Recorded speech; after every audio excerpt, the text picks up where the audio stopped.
Le champ visuel humain, c'est-à-dire ce que voient nos yeux, correspond à un espace de 160 degrés d'angle de gauche à droite et de haut en bas, approximativement bien sûr.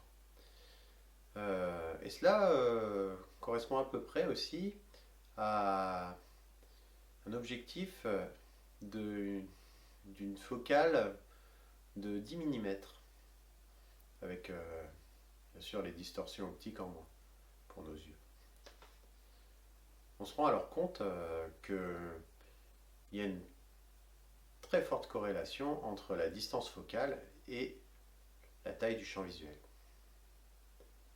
Plus le chiffre de la focale en millimètres est petit, et plus l'angle du champ de vision est large. Par exemple, un objectif de 24 mm en 24-36 équivaut à un grand angle, et inversement, plus le chiffre de la focale est grand, et plus l'angle de champ de vision sera restreint.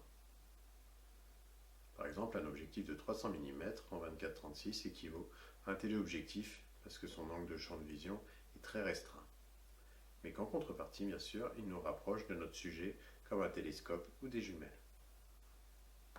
Les objectifs compris entre 10 et 28 mm sont considérés comme des grands angles.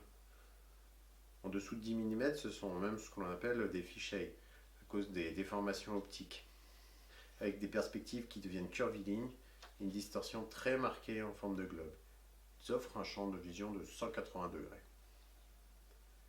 À partir de 100 mm et davantage, les objectifs sont considérés comme des téléobjectifs. Je vous laisse regarder le tableau récapitulatif des correspondances entre la focale et le champ de vision.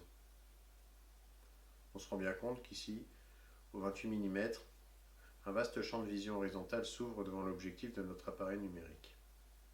Tandis qu'en longue focale, si on se rapproche effectivement beaucoup plus de notre sujet, l'angle de champ se restreint d'autant.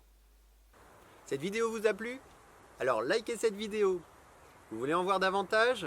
Des cours écrits et aussi la possibilité de s'inscrire à des cours en réel? Eh bien, www.coursdephotographie.net. À bientôt.